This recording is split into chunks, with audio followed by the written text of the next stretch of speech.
This movie is based on a true story. Since childhood, Aileen Wuornos dreamed of a beautiful life. In her youth, Aileen often went on dates with different guys, hoping to find true love. But reality turned out to be very different. Aileen is now at the bottom of her life and wants to voluntarily pass away. On that night in a bar, a shy girl named Selby Wall was sitting alone at a table. Aileen also entered the same bar, behaving rather swaggeringly. Selby approached her and offered to buy her a drink. Thinking that the girl was looking for a good time, Aileen was about to leave, but Selby said she was just sad. She wanted to talk to someone before she went home. After some hesitation, Aileen stayed after all. The women got drunk. When the bar closed, they were upset. Before parting ways, Aileen thanked Selby for the drinks. Selby suggested that Aileen spend the night at her place. Aileen agreed, as her car had broken down.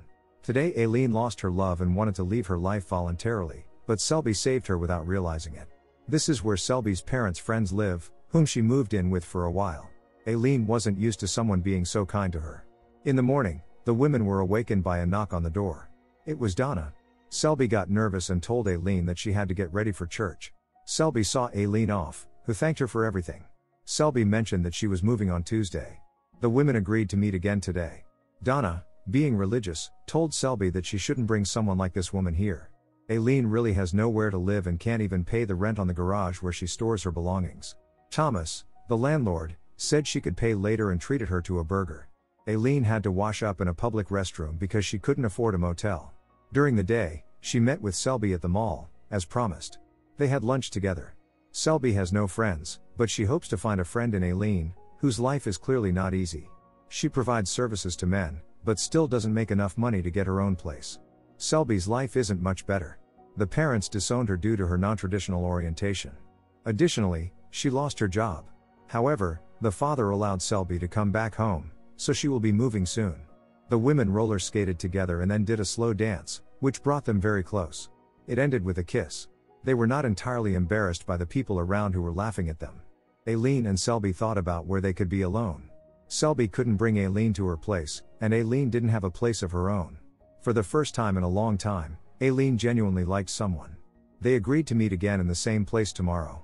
Aileen promised to get money to rent a room. The next day, Aileen stood on the highway, earning money in her usual way. Selby was packing her things. Donna said she had talked to her father and found out that he had found a job for her. While Aileen was negotiating payment with another client, Selby was getting ready for their date.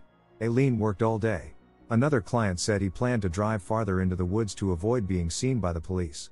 The man, while drunk, mentioned that he both hates and loves women at the same time. He was married, but his marriage had its complications. At some point, the client became violent because Aileen refused to fulfill all of his desires. Selby was distraught that Aileen didn't show up, but she had no idea that at that moment Aileen, taking the client's gun, had taken his life to save herself. Selby couldn't sleep, thinking about Aileen. In the meantime, she covered up the traces of her crime, then cleaned herself up in the public restroom.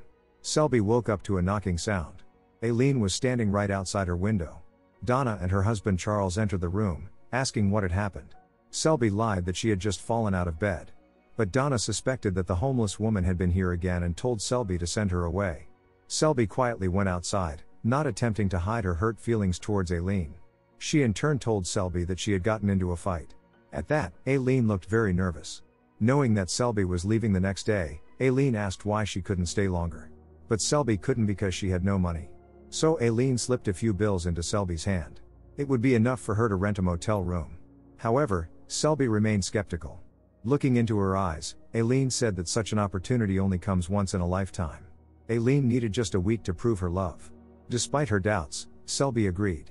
She didn't even take her things, simply getting into Aileen's car.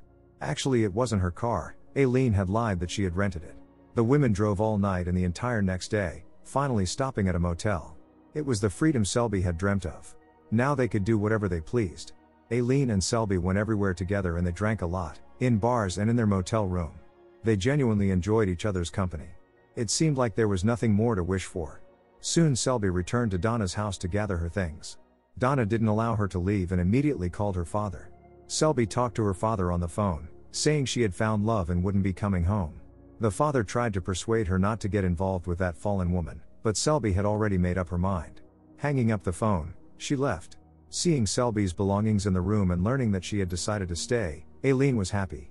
However, Selby had spent their last money on a taxi. But for Aileen it didn't matter. She was full of enthusiasm and wanted to start a new life, ending her immoral activities. Selby was a little upset, because it meant they wouldn't have money. But Aileen promised to find a job soon. 30-year-old Aileen went for an interview, believing that everything would work out. However, with no education, no work experience, and no resume, she was rejected. The next interview ended the same way. Unable to contain her emotions, Aileen offended a potential employer. She had grand plans for the future, but reality turned out to be very different. In the evening, she and Selby were drinking again in a bar.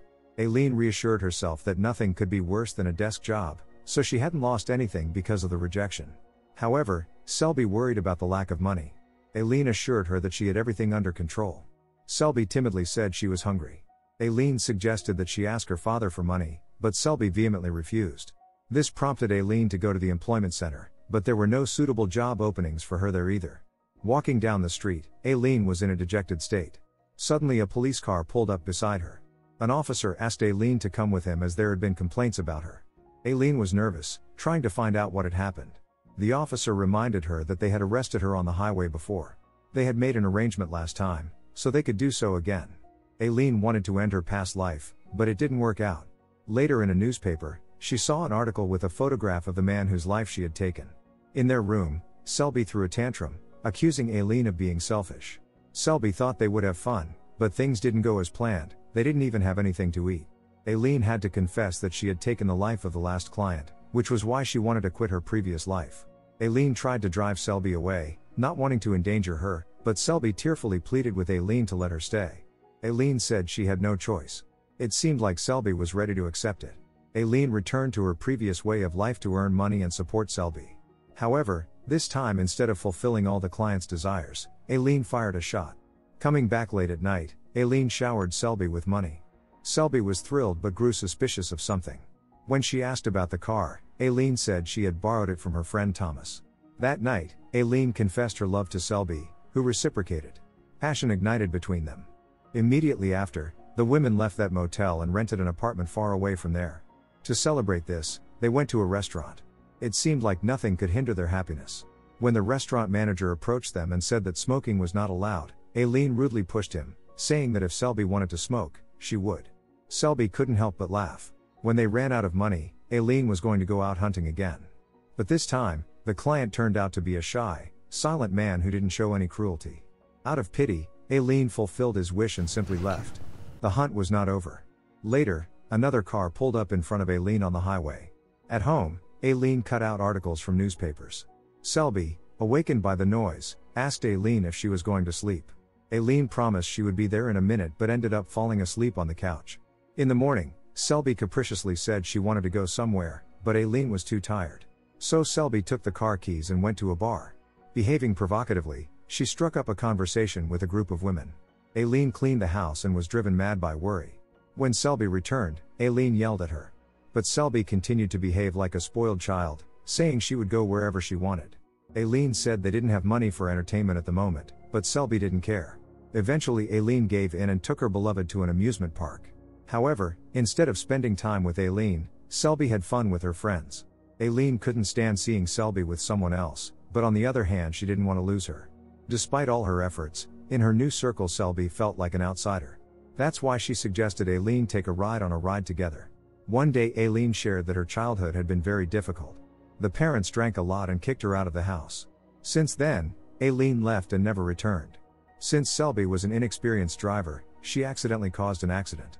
In a panic, Aileen said they had to run as far away from the car as possible, but people had already seen them and offered to call an ambulance.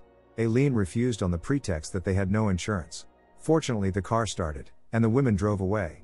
Later, Aileen removed the license plate from the car, intending to abandon it in the woods. Selby in tears said she didn't want to walk. Aileen had to confess that the car didn't belong to her friend but to someone who was no longer alive. Back at home, Selby demanded that Aileen tell her who was involved in that person's demise. But Aileen knew Selby was guessing anyway. To calm her lover, Aileen showed her newspaper clippings, proving that there was no evidence. However, Selby can't come to terms with this. She thought Aileen was only involved in one case, but it turned out there were many more. The first time, Aileen acted in self-defense, but later she did it for money. Aileen suggests they forget about it all, considering all those men unworthy of living. However, Selby believes that not all people are so bad.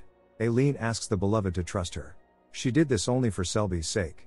This money will help them start a new life. Later, Selby met with Donna and asked her to tell the family that she was doing fine.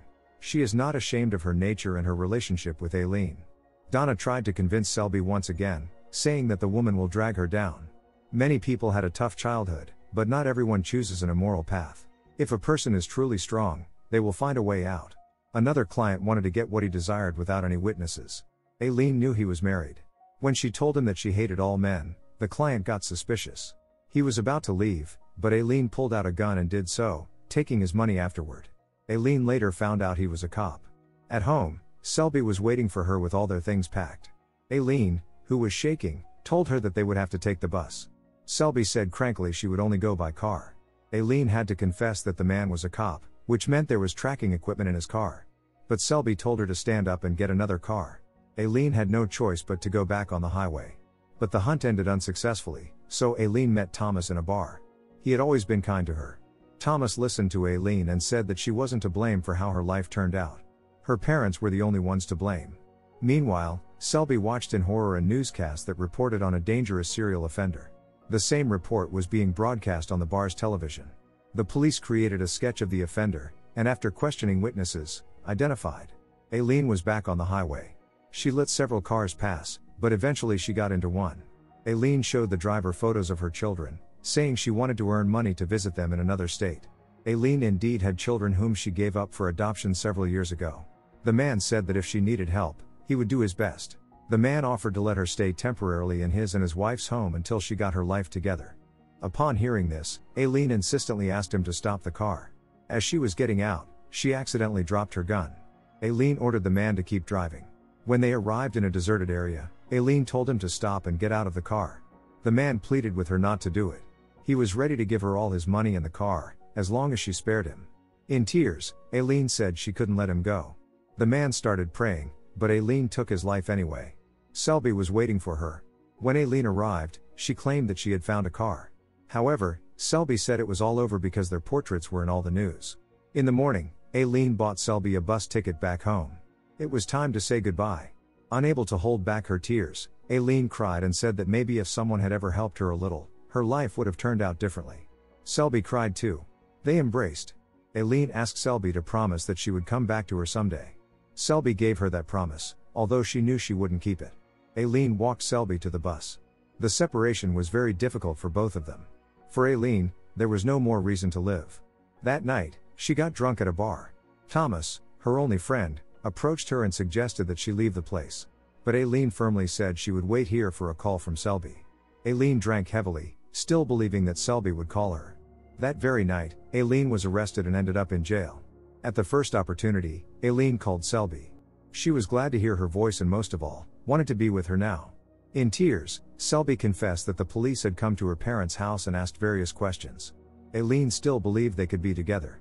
But Selby is afraid to go down as an accessory to this crime, which is why she forced Aileen to confess over the phone. While the police still lacked enough evidence to press charges, they now had all they needed after listening to the conversation. Selby attended the trial and testified against Aileen. She sat in handcuffs and cried. Selby did this because she had to move on. Aileen was sentenced to the highest punishment. Dozens of journalists followed this process. Aileen has no regrets because she did it for love. The voiceover then tells us about the real characters of this story. Aileen and Selby never spoke again. On October 9, 2002, after 12 years of waiting in prison, Aileen's sentence was carried out. Don't forget to subscribe to our channel not to miss more exciting new products. Also, the authors will be pleased if you leave your opinion in the comments.